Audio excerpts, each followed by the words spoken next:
All right, so let's look at international news now. Ukrainian President Volodymyr Zelensky has praised UK Prime Minister Boris Johnson for helping more than other Western leaders have. Zelensky said his government is prepared to discuss adopting a neutral status as part of a peaceful deal with Russia. So that's the latest on the talks.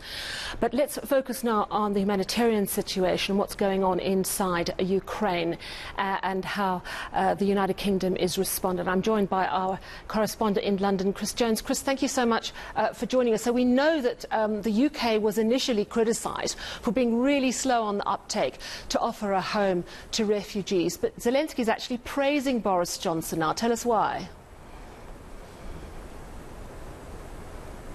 Yeah, that's correct. In the last few days or so, President Zelensky has praised Boris Johnson, as you've mentioned, for the response and the aid that the United Kingdom has given Ukraine. In fact, the pair are reported to have had multiple personal conversations with one another. In fact, President Zelensky described Boris Johnson as a leader who is helping more compared to other global leaders. But what actually has the UK done for Ukraine? Well, it's provided around £400 million in humanitarian aid, so money going towards food and medical supplies for people who need it the most. It's also imposed several sanctions, economic sanctions on Russian businesses, entities and oligarchs. And on oligarchs, just for a second, we've heard not too long ago about a potential incident involving Roman Abramovich, of course, the Chelsea Football Club owner, who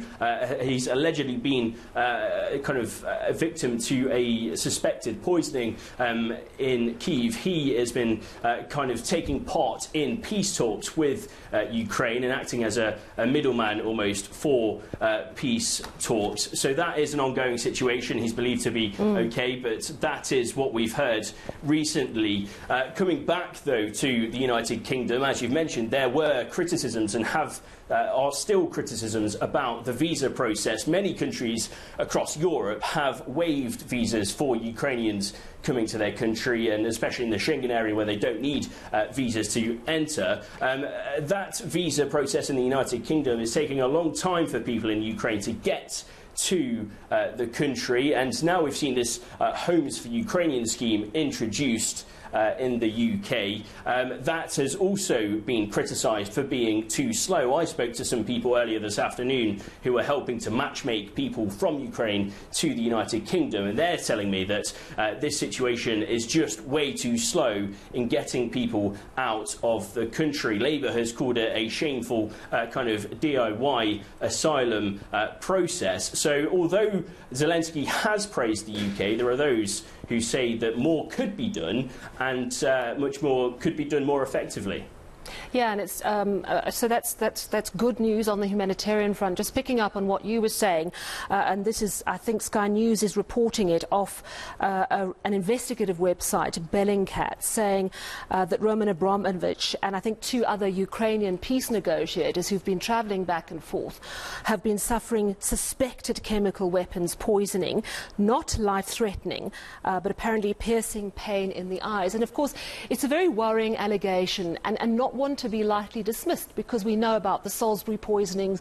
We know that Russia was very much in the spotlight over that issue, and this is the kind of territory we're in. We also know that US President Joe Biden has said if there's any sign of chemical weapons being used at all, then that is going to change the game completely. So this report that is now just coming in, very much still early stages, is an important one that you note, but it also forms a context really for this, the fact that the United Kingdom has also appointed a sort of war crimes lawyer to help Ukraine, and that is Sir Howard Morrison. So tell us a little bit about Sir Howard Morrison and how exactly he's going to work with the Ukrainians.